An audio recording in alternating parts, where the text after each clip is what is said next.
ఉమ్మడి కృష్ణా గుంటూరు జిల్లాల పట్టభద్రుల ఎమ్మెల్సీ ఎన్నికల ప్రచార నిమిత్తం పెనంలూరు ప్రాంతంలో ఉన్నటువంటి సిద్ధార్థ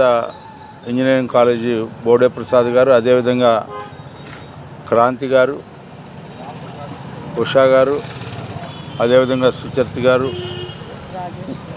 గాంధీ గారు, వీళ్ళందరి యొక్క నాయకత్వంలో అక్కడున్న యోగా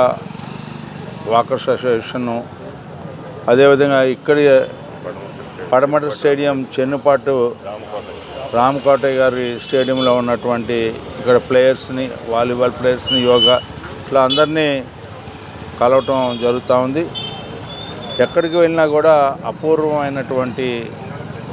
ఆత్మీయతతో కూడినటువంటి ఆదరణ, మంచి ప్రభుత్వానికి ప్రగతికి ఓటేస్తామని చెప్పి వ్యక్తులు కాదు, ఇక్కడ ముఖ్యం ప్రభుత్వాన్ని మద్దతు పలకాల్సిన అవసరం ఉంది. ఈ రోజున ఒక మంచి ప్రభుత్వాన్ని, మేము గెలిపించుకున్న ప్రభుత్వాన్ని మళ్ళీ గెలిపించుకుంటామని చెప్పి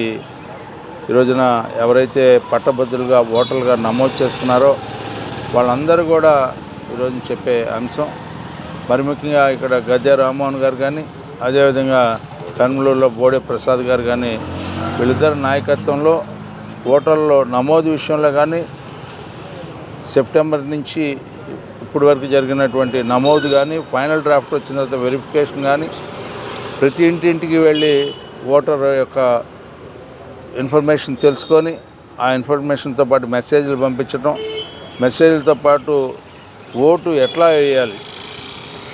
ఆలపాటి రాజేంద్ర ప్రసాద్ ఎదుట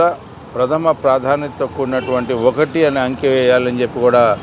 విస్తృతమైనటువంటి ప్రచారం ఇంటింటికి జరపడం అనేది చాలా విశేషం. ఈ రకమైనటువంటి కార్యక్రమంలో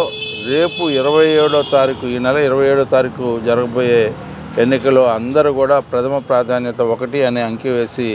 ఆలపాటి రాజేంద్ర ప్రసాద్ని గెలిపించవలసిందిగా కోరుతున్నారు కార్యకర్తలందరూ కూడా. వారికి కూడా పేరు పేరున నా హృదయపూర్వకమైనటువంటి ధన్యవాదాలు.